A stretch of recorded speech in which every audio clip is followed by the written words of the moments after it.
राधे कृष्णा। कार्तिक महात्म्य में 18वां अध्याय। देवऋषि नारद जी ने कहा, अब रौद्र रूप महाप्रभु शंकर अपने वीर गणों के साथ नंदी पर चढ़ हंसते हुए युद्ध भूमि में आए। तब उनको आया देखकर उनके पराजित गण फिर लौट आए और सिंहनाद करते हुए आयुधों से दैत्यों पर प्रहार करने लगे।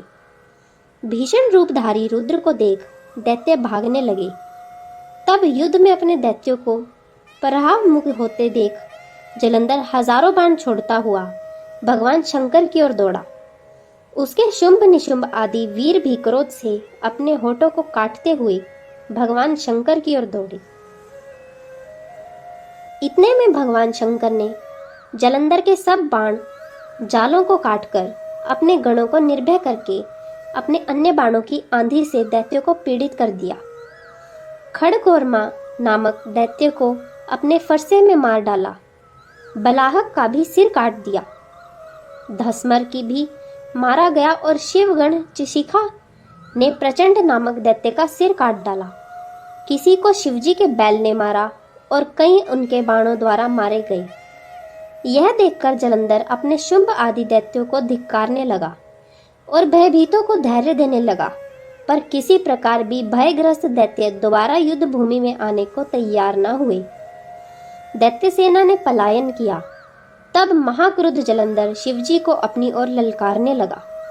साथ ही उसने स्तर बाण मारकर शिवजी को दग्ध कर दिया तथा बहुत से बाणों को प्रहार किया। शिवजी उसके बाणों को काटते रहे, यहाँ तक कि उन्होंने जलंधर की ध्वजा, छत्र और धनुष को भी काट दिया। फिर 7 बाण मारकर उसके शरीर में आघात पहुंचाया।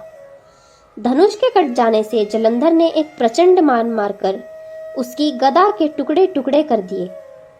तब उसने समझा कि मुझसे अधिक बलवान है, अतएव उसने गंधर्वी माया उत्पन्न कर दी। अनेक गंधर्व और अप्सराओं के गण उत्पन्न हो गए। वीणा और मृदंग आदि बाजों के साथ नृत्य और गान करने लगे। इससे अपने गणों सहित रुद्र भी मोहित हो गए। उन्होंने युद्ध बंद कर दिया। फिर तो काम मोहित जलंधर बड़ी शीघ्रता से त्रिनेत्र भगवान शंकर का रूप धारण करके वृषभ पर बैठकर पार्वती के पास जा पहुंचा। उधर जब पार्वती ने अपने पति को आते देखा तो उसने सखियों का साथ त्याग दिया और आगे आई। पार्वती को देखकर कामातुर जलंधर का वीर्य पतन हो गया और उसके पतन से वह जड़ भी हो गया। गौरी ने उसे दानव समझा। वह अंतर ध्यान होकर उत्तर की ओर मानस पर चली गई। तब वहां पार्वती को ना देखकर जलंधर फिर शिवजी की ओर लौटा। उधर पार्वती जी ने भगवान विष्णु को बुलाकर दैत्य का वह कृत्य कहा और यह प्रश्न किया कि आप इससे अवगत हैं?